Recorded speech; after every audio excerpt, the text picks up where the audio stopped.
Peace. How y'all doing, man? You cooling with the completest, man. Today we're just about to chop it up. We're just about to have a nice little conversation. It's a beautiful day. I hope everybody has had a great, safe, productive, non-negative day. I really do hope. I hope the best, man. But today just wanted to talk about a few things. The first issue of Static Shock just dropped um yesterday. Um, it really dropped today, but fucking with me, I'm gonna end up reading at least a few comic books early. Um, but yeah, it came out yesterday, and honestly, I don't. I like it. I like the illustration. I like the art that they've given Virgil. Everybody really. His sister as well. Um, I do feel like the story, the origin they changed. I don't have much of a problem with it. But it could make or break the story. But that's neither here nor there.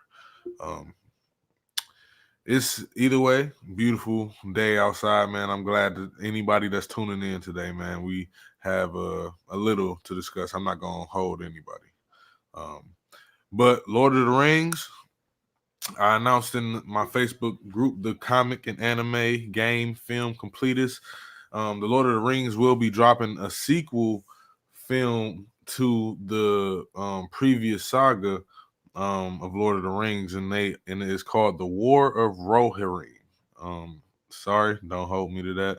I don't know if I pronounced it right, but anybody who's Lord of the Ring fans, there you go. There's something for you that's coming up in the near future, definitely. Um, I've been like I don't know. I dive back into my comic book bag a little bit, and I've been rereading my Luther Strode comics. I got the omnibuses, um, and I've just been reading different issues. I've been reading that. I've been reading Bitter Root. I've been reading um, The Goddamned. Uh, I've been reading a lot of Image, but either way, one thing that I've noticed is that my love for comic books really comes and stems from like Spider-Man and Black Panther and Ghost Rider. Those were the first comics that got me hip to comic books when I was a little kid. I was like 7. Um, but when I got older, of course, I kept up with Peter Parker and Clark, Batman. I kept up with the main, people. You know what I mean. But in all honesty, my favorite. I've said this before. I've said this on my podcast. I've said this in my group.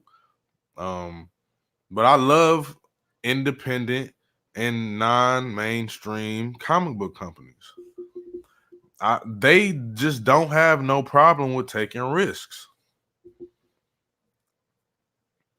I mean, the thing about censorship today, when we talk about censorship, whether we're talking about literature, movies, music, whatever the case is, when we discuss these things, now when they give us adult content, they like to throw it like they'll make it for adults, but they'll just throw a little splash of blood in there and then some cuss words.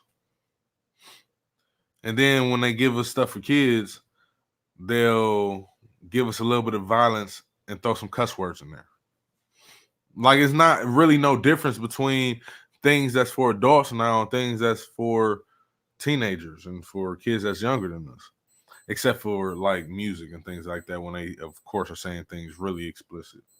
But um when we're talking about literature, these independent companies, they don't have no problem risking it all. They when we talk about like comics like Invincible, you know what I'm saying? Like I don't know who all read the series, but there's a few instances in the series where you almost had to question your moral compass. Like damn, did I just, you know what I'm saying, just read that? And why am I not mad about that? You feel what I'm saying? Like certain things happen in these comic books, you know what I mean, that only adults can really relate to. But when we talk about Marvel, when we talk about DC, yeah, they throw some adult content out there for us. They do. DC more than Marvel, actually. Marvel really tries to keep it family oriented. They try to keep it no no higher than 16, the age of 16 for real. They want to keep the content around there.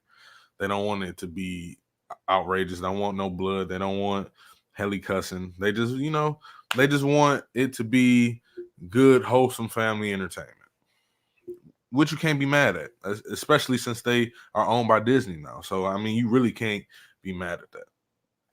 But like DC Vertigo, you know, they got some stuff that's for adults. But I'm just saying that now when we're talking about censorship, the line is kind of blurred, especially with the people that are afraid of risking it. Like they don't want to rub no feathers, you know. That's the beauty of storytelling. A lot of these things that are brought up in stories that people don't agree with, and they be like, "Ooh, that's wrong, that's nasty, that's this or that," you know, whatever the case. A lot of these instances happened in real life, and you know, and honestly, to be for real, I've been thinking about it lately. I've been really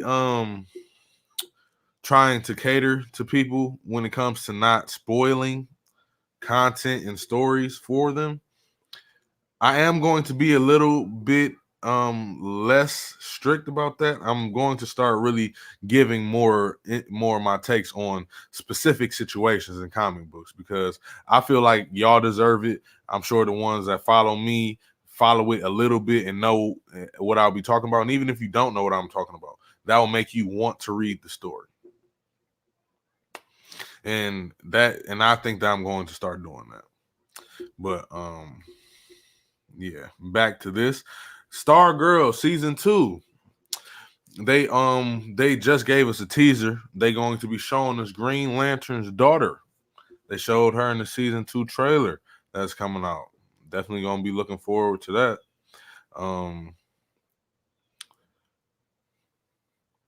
Is the anime Netflix series Trace or Trece. It is a Filipino comic book series. Um, they just came out. I finished it already. I like it. Imagine a Filipino John Constantine, and he's a woman. That's what I got out of it. I like the whole magic concept. I like the magic world concept. I like goblins and ghouls and elves and trolls and shit. That I like that type of shit. So if you like horror, blood, magic, dark magic, things of that nature, go to Netflix now and check that out too. Definitely, I enjoyed it. It was definitely a good ass series, man. I had no complaints. Jujutsu Kaisen. The movie has been scheduled for December 24th of this year. The writer of Jujutsu Kaisen, he is sick right now. He has halted on all writing of the manga, but the film was already finished by the time he was gotten sick. So yeah, it's going to be coming out December 24th. So be ready for that too. There's going to be a live discussion, and I might even live stream the movie in the comic anime completist group on Facebook. Please go and join, and yeah, join and follow the group. Like I said, we get updates and all types of stuff all the time, so you'll never be without any type of information. Also, Bandai Namco Entertainment. They just they just added Kazuya to Super Smash Bros. You know, he's going to be coming very soon. Now, I just told myself and I just told my mom and my sons that I was going to get a Nintendo Switch simply because I want to play Smash Bros. And I want to play Zelda. And since they're going to be putting Kazuya on there, just gave me even more of a reason to buy it, man. So everybody who got that Nintendo Switch, got the Smash Bros. Game, look out for Kazuya. He's from Tekken, main character. Y'all will love it, I'm sure. Because nobody who doesn't like Super Smash Bros. Like, come on. Ahsoka Disney Plus series. We will see the return of former Jedi Barriss Offee. Now, all of my Star Wars fans, you know that this is going to be something serious if we're going to be getting a visual of this queen. But the Loki series too. We got to talk about the Loki series. It has been definitely only been 2 episodes, but it's definitely, you can see the leveling. Like, we saw the level of the first 3-4 phases of the MCU. Now we're about to see the different level, meaning that the power levels is about to go up because you messing with the time. You messing with time. You messing with voids outside of your existence. You know what I mean? We might fuck with. Listen, we already about to meet the timekeepers. I wouldn't be surprised if later on in the MCU we fuck around and see Eternity, Death, Living Tribunal, Galactus. Like, I'm trying to see these motherfuckers, but people they playing, they just teasing us, man. But we spoiled though, we spoiled. But Paramount Plus, has been definitely interesting. I watched the new Infinite movie with Mark Wahlberg. I don't like Mark Wahlberg at all, by the way. I think that he's a not really a good actor, and I don't really like his history. But Chitwe, I keep on forgetting how to pronounce his name. Chiwaddle Ejiofor. I don't hold me to that, and please, sir, no disrespect. I love your work. So if you do hear this, I'm not trying to mess up your name at all. But he killed his role as villain, and I cannot wait to see him as Mordo in the new Doctor Strange sequel. I cannot wait to see him in the new Doctor Strange sequel. It's going to be great because he did a great job in this film. He made me believe his character like a good actor is supposed to do. And I didn't really have a problem with Mark Wahlberg's character as a main character. I felt like they should have used somebody who really wasn't known that well. Like, I don't know. I just don't like Mark Wahlberg like that. But he did a good job in this movie. Good movie. I give it a 7 out of 10. No problem. And Paramount Plus has got a lot of shows and movies that we like.